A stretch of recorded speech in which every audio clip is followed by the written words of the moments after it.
अस्सलाम वालेकुम। सोचते थे कि फाइलर्स के लिए इस बजट में आसानियां पैदा होंगी, लेकिन फाइलर्स के लिए तो मुश्किलात बढ़ गई, बल्कि नॉन फाइलर्स के लिए एक नई एमनेस्टी स्कीम शुरू कर दी गई है, जिसके तहत ना तो वो टैक्स देंगे बल्कि उन्हें दुनिया भर की सहूलियात मिल जाएंगी। थोड़ा बहुत टैक्स अदा करने के बाद उनकी तमाम रकम वाइट हो जाएगी, जबकि फाइलर्स के लिए मुश्किलात में इजाफा हो गया है। उन्हें गाड़ियां खरीदने के लिए और प्रॉपर्टी खरीदने के लिए पहले अपना वेल्थ जाके एफबीआर से चेक कराना पड़ेगा।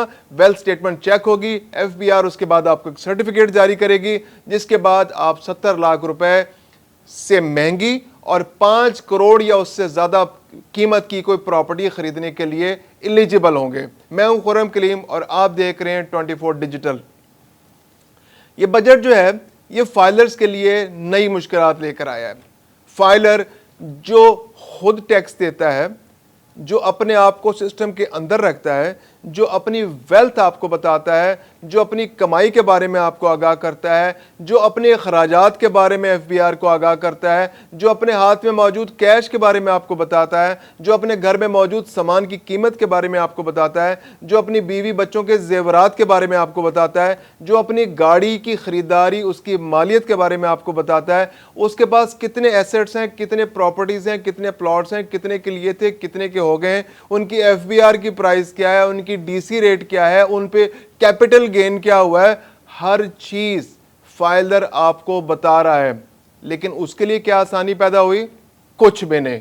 उसके लिए एक ताना बन गया है फाइलर होना, क्योंकि आपने दोबारा से नॉन फाइलर्स के लिए इतनी आसानियां पैदा कर दी हैं कि वो एक तो टैक्स नहीं देगा, थोड़ा सा टैक्स उसको इजाफी अदा करना पड़ेगा, वो प्रॉपर्टी भी खरीद सकेगा, वो गाड़ी भी खरीद सकेगा। उसके लिए दुनिया की हर आसानी पैदा कर दी गई है। पहले आपने कहा था कि वो अकाउंट नहीं खोल सकेगा, अब उसको अकाउंट खोलने की भी इजाजत दे दी गई है।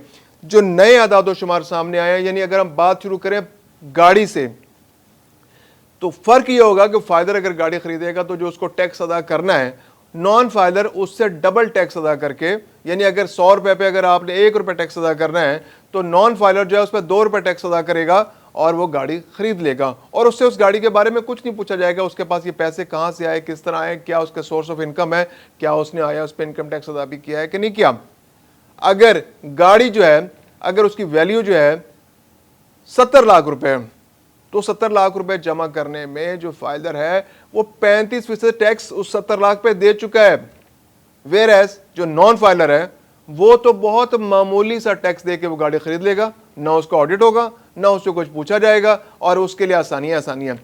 प्रॉपर्टी की बात करें, प्रॉपर्टी की खरीदारी में अगर फाइलर कोई चीज खरीदता है तो उसको 1.5% टैक्स देना पड़ेगा, और अगर वो बेचेगा तो वहां उसको 4.5% टैक्स देना होगा। अब अगर बात करें नॉन फाइलर्स की, तो नॉन फाइलर अगर कोई गाड़ी, अच्छा नॉन फाइलर से जाने से पहले मैं बता दूं कि अब इस टर्म को थोड़ा सा चेंज कर दिया गया है। एक टर्म है एलिजिबल की और एक टर्म है इन एलिजिबल की। एलिजिबल वो लोग हैं जो फाइलर्स हैं, जो हर साल अपने टैक्स रिटर्न्स टाइमली फाइल करते हैं, जो अपने वेल्थ स्टेटमेंट देते हैं। दूसरी जानिब वो लोग हैं जो नॉन फाइलर्स हैं। अच्छा, नॉन फाइलर्स होते हैं जब उन्हें नॉन फाइलर्स को पता चलता है कि जी हमें ये सहूलत नहीं मिल रही, ये सहूलत नहीं मिल रही, तो उनमें से कोई अर्जेंटली फाइलर्स बन जाते हैं ताकि उस सहूलत से फायदा उठा सकें। तो गवर्नमेंट ने उनको भी 2 कैटेगरीज में तकसीम कर दिया है। एक है नॉन फाइलर और एक है लेट फाइलर। नॉन फाइलर्स तो वो हैं जो बिल्कुल टैक्स नेट में नहीं है, जो किसी तरह भी रिटर्न फाइल नहीं करते, जो अपनी वेल्थ स्टेटमेंट नहीं देते। और लेट फाइलर्स वो हैं जो डेट गुजरने के बाद, जब उन्हें जरूरत होती है, जब वो कोई बेनिफिट लेना चाहते हैं, तो वो उस वक्त टैक्स रिटर्न फाइल करते हैं, थोड़ा सा जुर्माना अदा करके टैक्स रिटर्न फाइल करते हैं और फाइलर बन जाते हैं। अब ये 3 कैटेगरीज हैं, फाइलर, लेट फाइलर और नॉन फाइलर।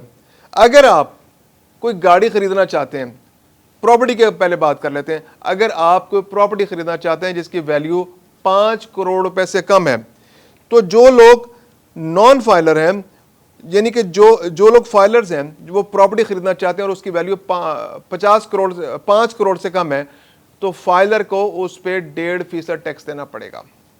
जो लेट फाइलर्स हैं उन्हें उस पर, यानी जिसकी वैल्यू 5 करोड़ से कम है, 4.5% टैक्स देना पड़ेगा। इसके अलावा जो नॉन फाइलर्स हैं उनको उस प्रॉपर्टी की खरीदारी पर 10.5% टैक्स देना पड़ेगा। अब बात करते हैं 5 करोड़ या 5 करोड़ से 10 करोड़ के दरमियान की जो प्रॉपर्टीज हैं उन पर कितना टैक्स देना होगा। जो फाइलर्स हैं उनको 2% टैक्स देना होगा ऐसी प्रॉपर्टीज पर जो 5 करोड़ से लेकर 10 करोड़ के दरमियान की वैल्यूज की हैं।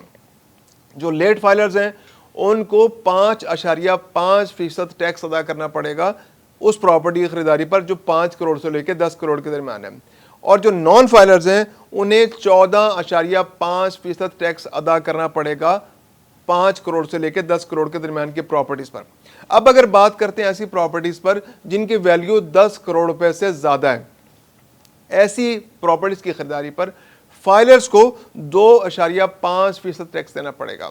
जो लेट फाइलर्स हैं उनको 6.5% टैक्स देना पड़ेगा, जबकि नॉन फाइलर्स को 18.5% टैक्स देना पड़ेगा।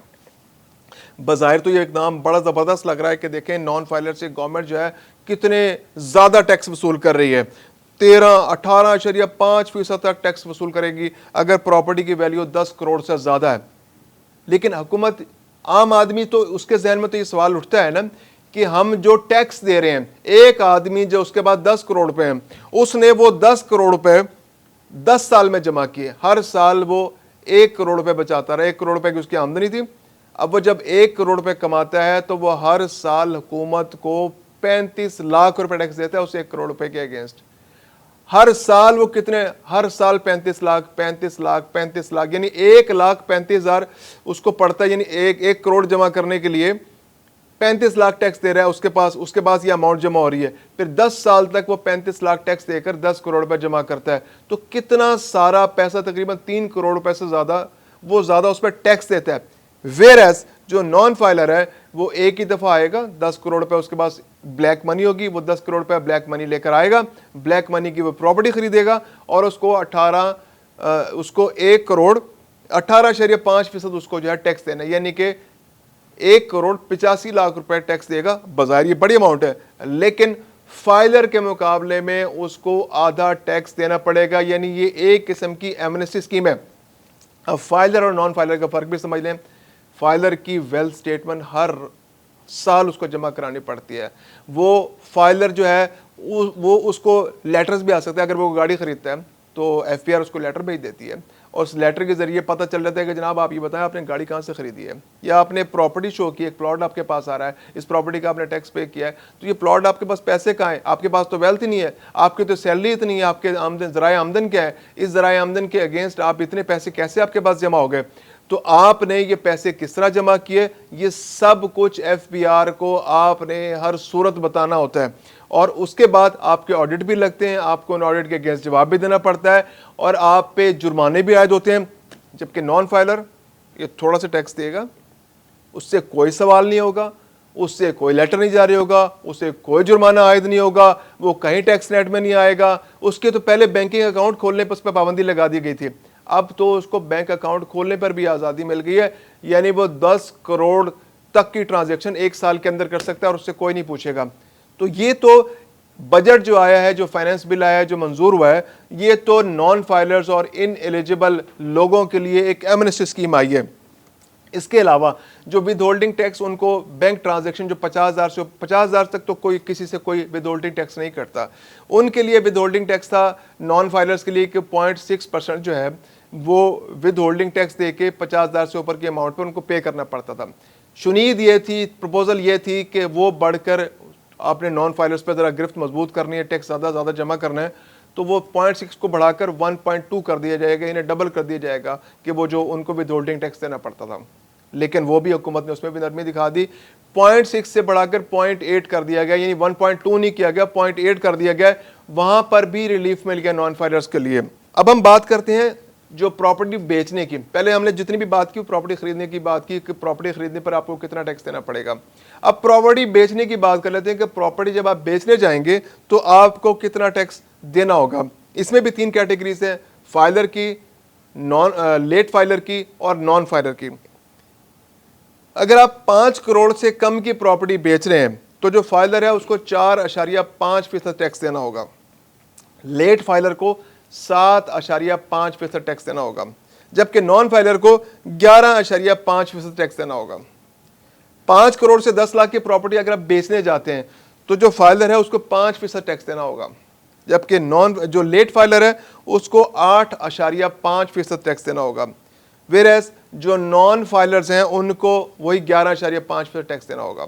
और अगर आपकी प्रॉपर्टी की वैल्यू 10 करोड़ या उससे ज़्यादा है तो जो फाइलर्स हैं उनको 5.5% टैक्स देना होगा, जो लेट फाइलर्स हैं उनको 9.5% टैक्स देना होगा, जबकि जो नॉन फाइलर्स हैं उनको 11.5% टैक्स देना होगा।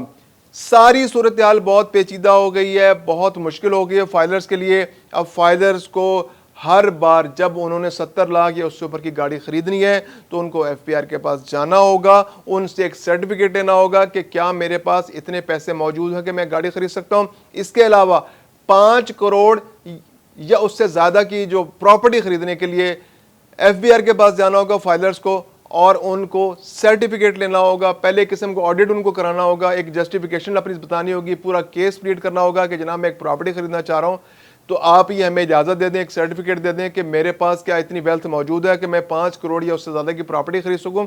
तो एक नई विंडो ओपन हो रही है फाइलर्स के लिए। मुश्किलात में सामना नई मुश्किलात पैदा हो रही हैं। अब उन्हें एफबीआर के दरवाजे पे बार बार जाना पड़ेगा, नॉक करना पड़ेगा, गिड़गड़ाना पड़ेगा, अपनी वेल्थ स्टेटमेंट चेक करानी पड़ेगी, अपने हर चीज़, अपनी हर एसेट की जस्टिफिकेशन देनी पड़ेगी।